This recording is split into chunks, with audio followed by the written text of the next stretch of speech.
Hoy día continuamos el sermón número 3 de la serie Conociendo el corazón del Evangelio, basado en el libro, la epístola a los Romanos. Y hoy día el sermón tiene por título No me avergüenzo del Evangelio. Hoy día vamos a tocar el pasaje de Romanos capítulo 1, versículos 16 y 17, que son dos versículos sumamente conocidos y que muchos lo proclaman en muchas partes. Romanos capítulo 1, versículos 16 al 17. Y dice así: porque no me avergüenzo del Evangelio, porque es poder de Dios para salvación a todo aquel que cree, al judío primeramente y también al griego. Porque en el Evangelio la justicia de Dios se revela por fe y para fe, como está escrito, mas el justo por la fe vivirá. Quisiera iniciar haciendo una pregunta. ¿Cuál es el momento de mayor vergüenza que hayas vivido en tu vida?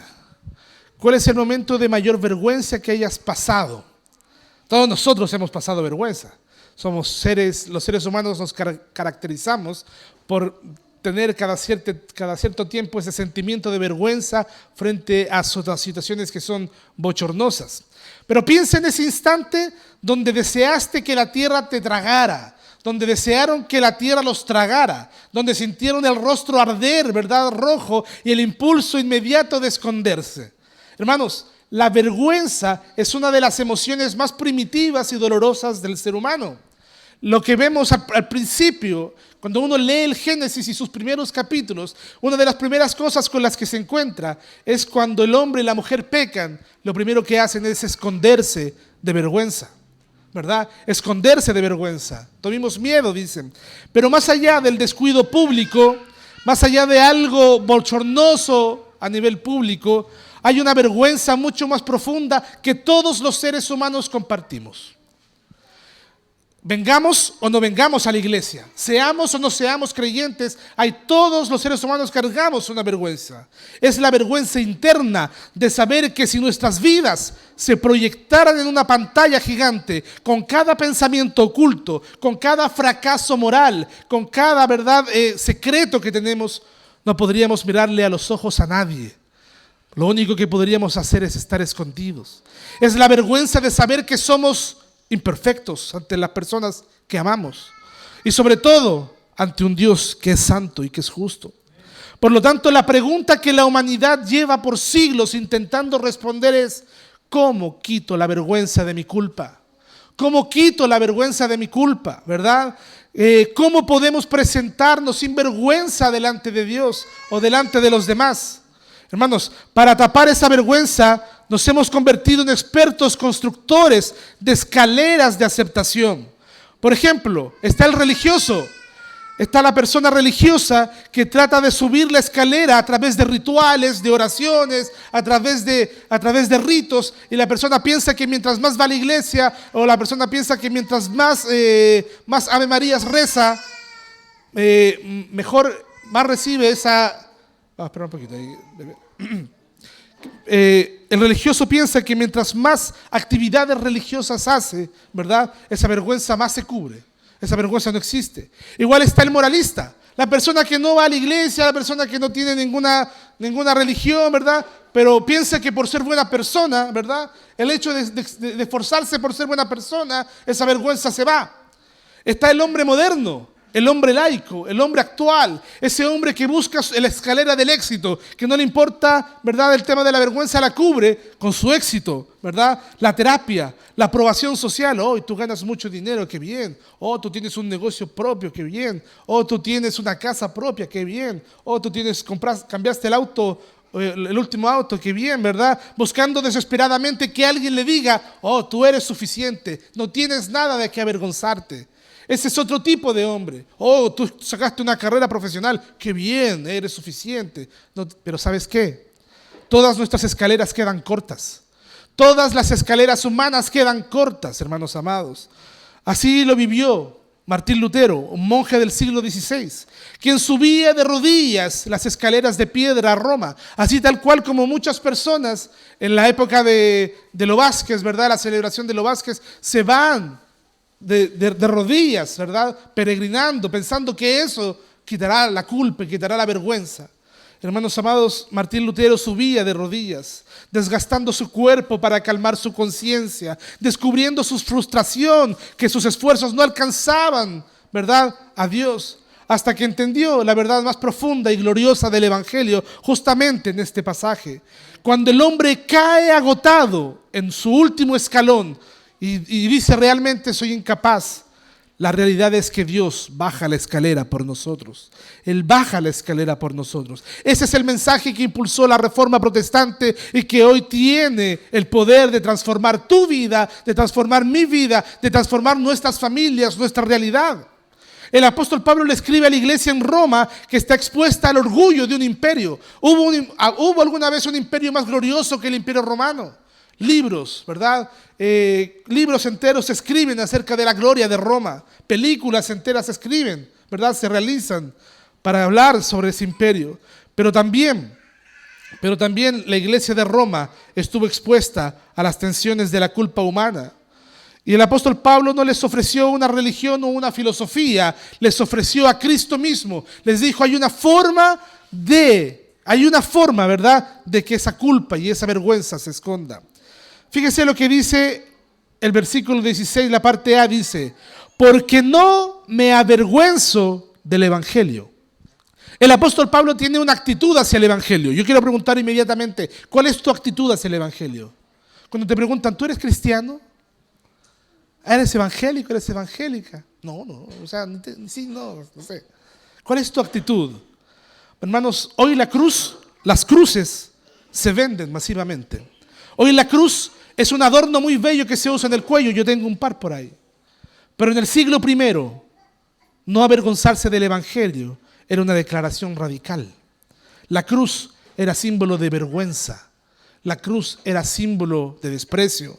Pablo le está escribiendo a Roma, la capital del orgullo, del éxito militar, de la fuerza brutal, ¿verdad? Donde el poder se demostraba a través de legiones de soldados romanos y monumentales, ¿verdad? O monumentos colosales como el Coliseo romano. En medio de esa cultura romana aparece un judío sencillo. Aparece un judío, ¿verdad?, llamado Saulo de Tarso, proclamando que la salvación del mundo no viene del César. Hermanos, la salvación del mundo no viene del presidente actual. Tu salvación no viene del presidente antiguo, ni el actual, ni el que vendrá.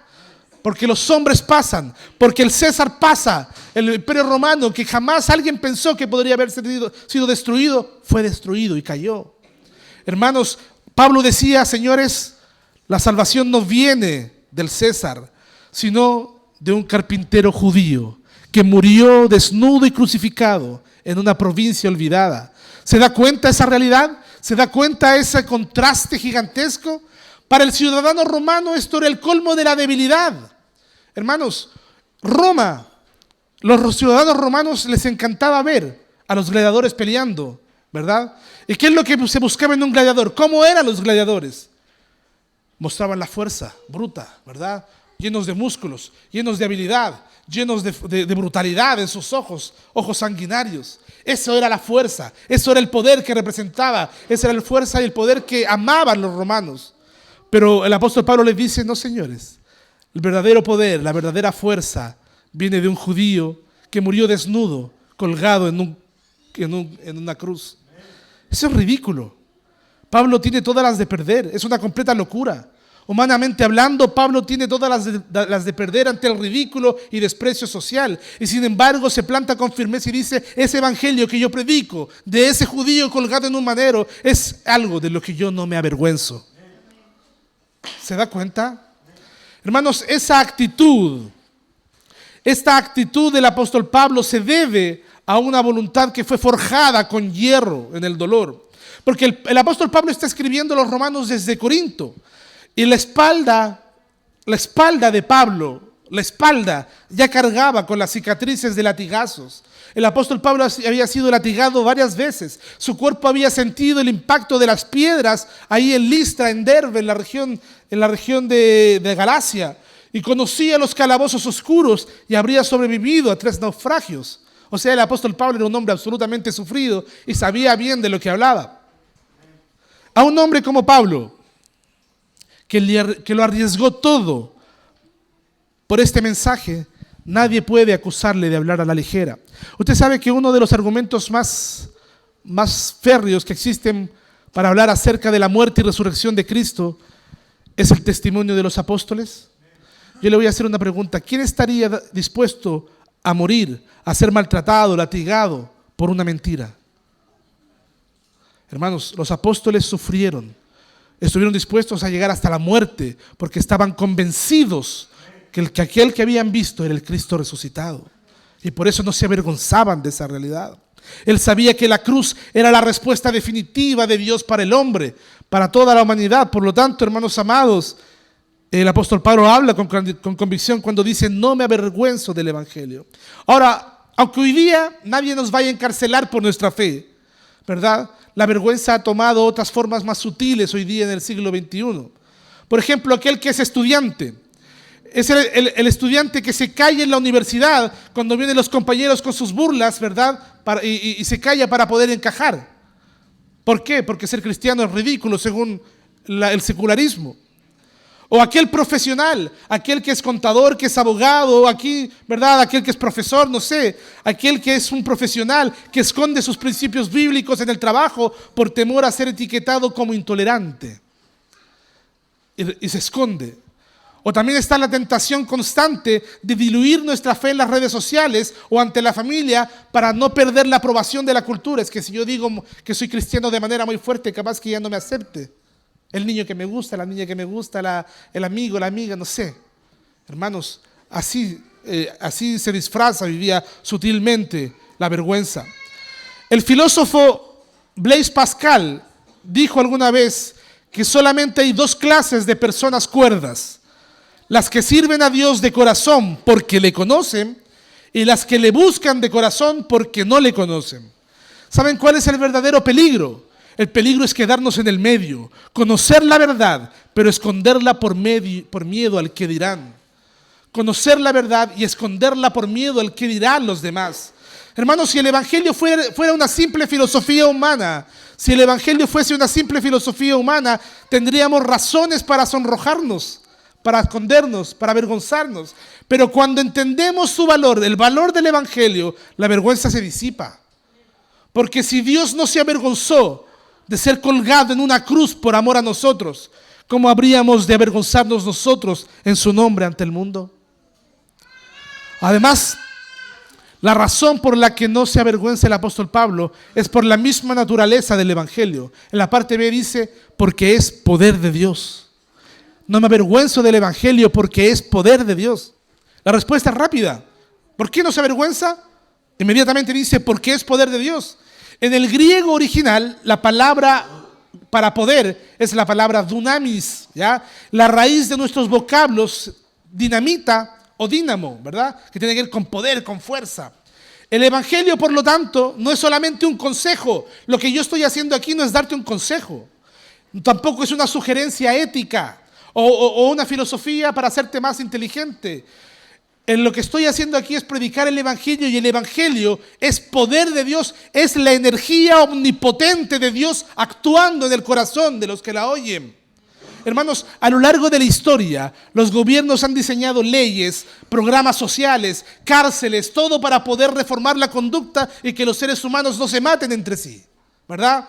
Y todo eso es útil para mantener el orden, pero tiene una línea o una limitación de la que no puede trascender. Las leyes humanas pueden obligar a cambiar el comportamiento de alguien por miedo al castigo, pero no pueden cambiar el corazón de nadie. Las leyes humanas cambian, limitan el comportamiento, pero no cambian el corazón. Solo el evangelio posee el dunamis, solo el evangelio posee el poder divino para penetrar el alma, para romper las cadenas de los vicios que te avergüenzan, para triturar tu orgullo y para darte vida a un espíritu que estaba muerto. Por lo tanto, el evangelio no reforma al hombre, el evangelio resucita al hombre. Hermanos, este poder, el evangelio como poder de Dios, tiene un propósito definido: salvarte. Dios usa su poder no para que digan: ¡ay, qué bonito poder tiene el Señor! El Señor usa su poder para salvarte, para salvarnos. Hermanos, En el Nuevo Testamento, la salvación es un rescate integral que abarca 3 dimensiones fundamentales. Primeramente, el Señor te salva de tu pasado. ¿Qué ha pasado por tu vida que tanto te avergüenza? ¿Qué cosas han pasado en tu vida que tanto te hacen doler y que te hacen llorar por las noches, o de las que te quejas, o por las que reprochas a los demás? ¿Sabes qué? En el momento en que crees en el Señor Jesucristo, el poder del Evangelio te rescata de la condenación del pecado. Dios borra por completo tu registro de faltas gracias al sacrificio de Cristo, de modo que no tienes nada más de qué avergonzarte del pasado. No tienes nada más no tienes ninguna culpa más que cargar en tus hombros. Pero Dios no solamente te salva del pasado por medio de la justificación, Dios te salva del presente, porque hoy día todavía podemos fallar muchas veces, pero nos salva del presente por medio de la santificación. Hermanos, el Evangelio no es una licencia para decir, bueno, si Dios me perdona, entonces voy a portarme muy mal. El Evangelio no es eso. El poder del Evangelio, hermanos amados, no es una licencia para seguir pecando, como dicen los antinomianistas. De hecho, el poder, hermanos amados, del Evangelio que te justifica es el mismo que transforma nuestros corazones para actuar ahora de una manera diferente a como actuábamos antes. El apóstol Pablo dice también, el que robaba, deje de robar; el que mentía, deje de mentir; el que fornicaba, deje de fornicar; el que hacía pecado, deje de pecar, porque ahora el poder que perdonó todos tus pecados para atrás es el mismo poder que hoy día te transforma. Como dice Efesios capítulo 2, versículo 10, fuimos creados en Cristo para buenas obras. Por lo tanto, si el Evangelio entró en tu vida, si el Evangelio entró en tu corazón, en tu familia, se tiene que notar en tu forma de hablar, en tu forma de trabajar, en tu forma de tratar a tu familia, a tu esposa, a tu esposo, a tus padres, a tus hijos, porque el poder de Dios no te deja igual, no te deja igual. Y no solamente eso, Dios salva tu pasado, tu presente, pero también salva tu futuro a través de la glorificación, porque el Señor nos garantiza una esperanza eterna. Dice la palabra que Él nos guardará firmes hasta el día en que estemos libres, ¿verdad?, de la presencia del pecado en nuestras vidas. Por lo tanto, hermanos amados, la salvación es integral. La garantía es total. Dice la palabra en Efesios que el Espíritu Santo que mora en nosotros es la garantía, las arras de nuestra herencia. Para comprender este poder, piensa en la diferencia. A los que les gustan los autos me van a entender. En la diferencia entre un manual de instrucciones sobre un auto último modelo y el motor del mismo. La religión humana funciona como un manual. Te da los mandamientos y te dice cómo debes comportarte. Esa es la religión, ¿verdad? Pero el manual no te da la fuerza para moverte. Puedes leerlo 1000 veces el manual de instrucciones, pero si el motor está fundido, el auto no va a avanzar ni un solo metro. Pero el ser humano sabe por conciencia lo que está bien y lo que está mal. Por lo tanto, el problema del ser humano no es el manual. El problema del ser humano no es de información, es su incapacidad interna. El ser humano está roto. Por lo tanto, el Evangelio no es un manual de instrucciones, es el poder del Espíritu Santo habitando en ti. Antiguamente hubo una práctica muy mala que vino desde Estados Unidos, donde las personas instaban a repetir una vana oración, ¿verdad? Y le decían, si quieres ser salvo, repite conmigo esta oración. No hablaban nada, ¿verdad? No le predicaban nada, no entendían nada del Evangelio. Repetían una oración y le decían, ya, ahora eres salvo. Como si fuese tan mágico, tan sencillo. Hermanos amados, el poder del Evangelio no es un manual de instrucciones, es el poder del Espíritu Santo habitando en la persona, dándote el deseo y la fuerza que antes no tenías para amar a Dios. Siempre pongo el siguiente ejemplo. ¿Quieres saber si tu corazón ha cambiado o no? Antes de que Cristo estuviera en tu vida, o antes de que Cristo habite en el corazón del hombre, el hombre amaba el pecado y no le interesaban las cosas de Dios. Pero cuando Dios mora en la vida de alguien, ese deseo se invierte. Ahora aborrezco el pecado, me desagrada y me intereso en las cosas de Dios. Ese poder no lo tiene el hombre. El hombre no cambia eso por sí mismo. Eso no lo produce el hombre. Ese poder lo produce solamente el Evangelio de la que habla el apóstol Pablo. Por lo tanto, ahora el hombre, la mujer tiene el deseo y la fuerza que antes no tenía para amar a Dios, para perdonar al que le hace daño, para vivir con un propósito real. Querido hermano, si te sientes atrapado en un hábito que es malo, en una culpa del pasado o en un vacío profundo, no necesitas más fuerza de voluntad. A lo mejor ya has intentado cambiar por ti mismo y has fracasado una y otra vez. Lo que necesitas, por lo tanto, no es un método humano. Necesitas exponerte al poder de Dios. Necesitas exponerte al Evangelio, al Dunamis. Deja que el poder del Evangelio rompa tus prisiones el día de hoy. Empieza a creer en que Cristo sí puede cambiar lo que tú no puedes cambiar. Déjame pasar ahora al siguiente punto. Hay un alcance universal del Evangelio. Dice la palabra, no me avergüenzo del Evangelio porque es poder de Dios a todo aquel que cree, dice, al judío primeramente y también al griego. Alguno dirá, pastor, entonces nosotros no entramos porque no somos ni judíos ni griegos. Déjeme explicarle. El apóstol Pablo abre el mapa y nos muestra cuán ancho es el amor de Dios. Nos dice que este poder está disponible para todo aquel que cree, ¿ya?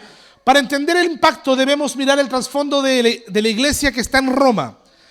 La iglesia que estaba en Roma no era un grupo homogéneo, no eran todos ni griegos, ni eran todos romanos, ni eran todos judíos. De hecho, habían judíos, habían gentiles, había mucha gente, mucha diversidad, ¿verdad? Los gentiles también eran llamados griegos por los judíos, entre los cuales existía una tensión histórica y cultural gigantesca. Los judíos miraban en menos a los gentiles porque eran muy paganos. Los gentiles miraban en menos a los judíos porque eran arrogantes y fanáticos. Cada grupo se creía superior al otro. Pero el Evangelio entra como un terremoto y nivela el suelo por completo.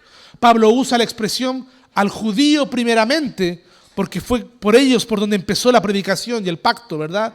Pero añade de inmediato y también al griego. Hermanos, nosotros somos de distintas realidades culturales, socioeconómicas, académicas. Venimos de distintas formaciones, hermanos amados, pero aquí somos todos iguales delante del Señor. ¿Sabes por qué? Porque el Evangelio es el gran nivelador. En la teología del libro de Romanos, ante la cruz no hay distinción. Nos dice que todos, sin importar la raza, educación o estatus, estamos en la misma bancarrota espiritual y todos somos bienvenidos bajo la misma condición. Al que cree, creer, la fe. Mira con precisión lo que no dice el texto. El texto no exige pertenecer a una dinastía o tener un doctorado o una cuenta bancaria respetable. El Evangelio, o sea, dice que es poder de Dios, no dice para el que es de apellido aristócrata, ¿verdad? O para el que tiene una buena cuenta corriente. Tampoco es poder de Dios para el que viene de tal nación, no. Es poder de Dios, dice, para todo aquel que cree. Por lo tanto, la condición es radicalmente accesible. Es para todos los que creen.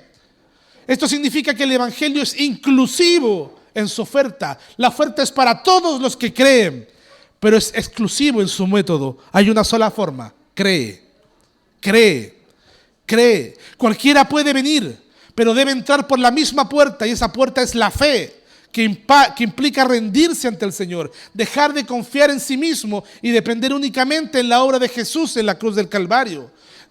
Pregunta, ¿tú crees? ¿Realmente crees en Cristo? Y no estoy hablando de un conocimiento intelectual. ¿Realmente le has dedicado tu vida a Cristo y le has dicho, Señor, te doy mi vida, Jesús? Vivimos en un mundo que está fragmentado por la política, odiosidad política, clases sociales, ¿verdad? Clasismo. Chile es un país muy clasista también, hermanos amados. Hermanos, vivimos en un país donde hay diferencias de nacionalidades también. Hay muchos también que practican la xenofobia. Desafortunadamente, a veces permitimos que esas divisiones se filtren dentro de la iglesia. Pero fíjate, a finales del siglo XIX, del 1800, durante unas campañas de predicación que hacía el pastor Dwight L. Moody, ¿ya?, en Londres, un aristócrata británico quedó impactado cuando vio la realidad de los que estaban sentados y vio en las sillas delanteras a grandes lores ingleses y también a obreros de las zonas más pobres. Y sorprendido, el aristócrata le preguntó a Moody y le dijo: ¿cómo logras mezclar clases tan distintas dentro de la iglesia? Y sorprendido, ¿verdad?, respondió Moody: Señor, el Evangelio no mezcla las clases. el evangelio las borra ante los ojos de Dios. Al Señor no le importa cuánto dinero tienes. Al Señor no le importa cuánto exitoso eres en este mundo. Aquí no existen clases sociales. Aquí no existen diferencias humanas. Las barreras las pone el mundo. Dios las borra. Dios las quita. La iglesia es el único lugar sobre la tierra donde el profesional exitoso y la persona que limpia las calles se sientan lado a lado, abren la misma Biblia y se llaman hermanos el uno al otro.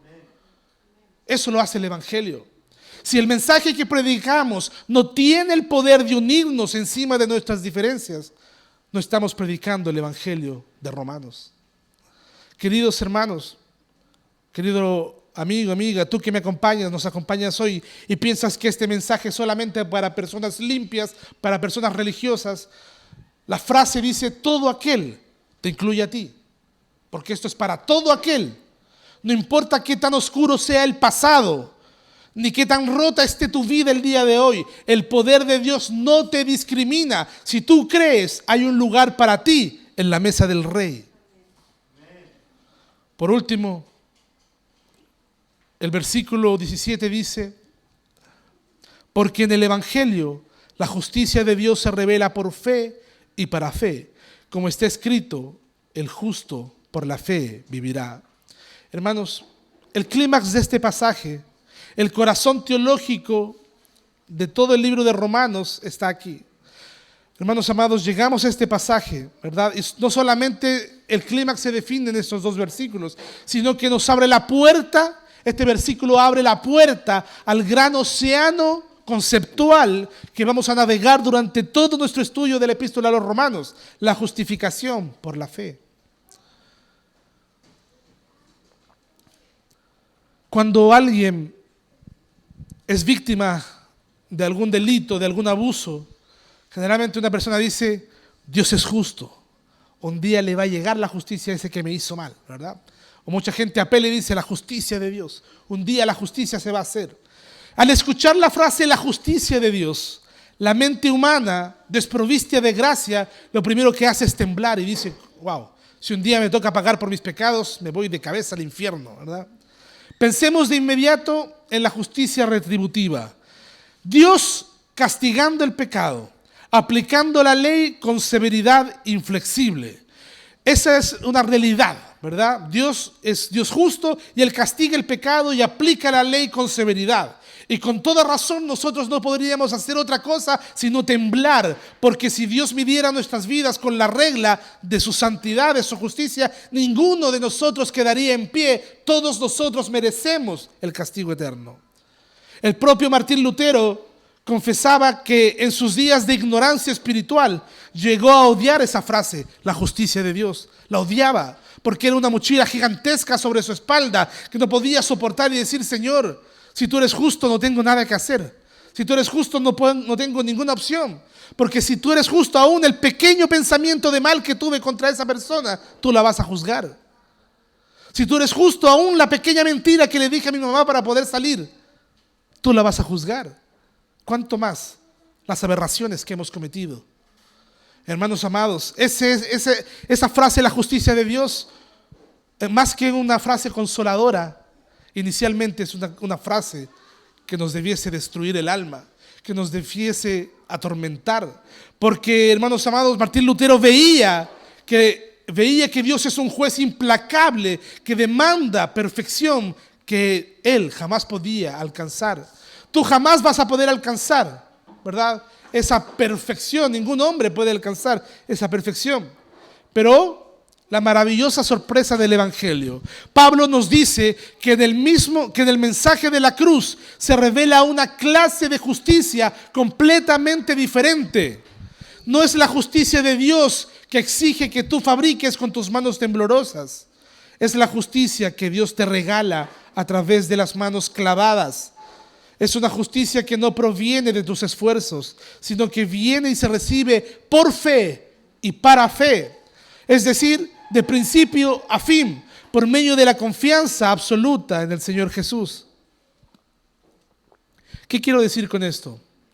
Existen dos tipos de justicia: tu justicia y la justicia de Dios, la justicia de Cristo.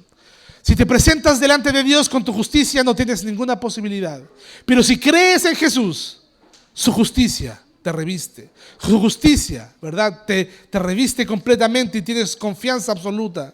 Hermano, esto es solamente un bocado, una pequeña muestra de la gran comida espiritual que nos va a esperar en los próximos capítulos. Aprenderemos cómo Dios, siendo perfectamente justo, puede declarar inocente al pecador sin violar su propia ley. ¿Cómo lo hace? Intercambiando lugares. En la cruz, escucha bien, en la cruz Jesús tomó nuestro registro de culpabilidad y pagó nuestra sentencia. Y a cambio, cuando creemos en Él, nos concede la perfecta justicia de su Hijo. Hay un glorioso intercambio. Cristo en la cruz tomó mi lugar. Yo recibo su justicia. Por lo tanto, soy declarado justo. Esa es la bendita doctrina del Evangelio. Dios ya no ve tus caídas, ya no ve tus trapos de inmundicia. Él ya no te ve pecador, Él te ve bello, bella. Él ve belleza, la pureza, la perfección de Cristo, no la tuya, la de Cristo en tu vida. Por eso cantábamos: solo en Jesús está mi fe. Querida iglesia, cuando recorremos este lema, solo el justo vivirá por la fe, y que hoy tiene el mismo poder para sacudirnos, para sacudir las simientes de nuestra vida, debemos entender que el Evangelio no es una religión de esfuerzo humano. No se trata de cuánto te esfuerzas, es la obra de Dios consumada en la cruz. Volvamos por un momento a la ilustración con la que comencé esta predicación. Hay una escalera humana que intentamos construir para alcanzar la aprobación divina.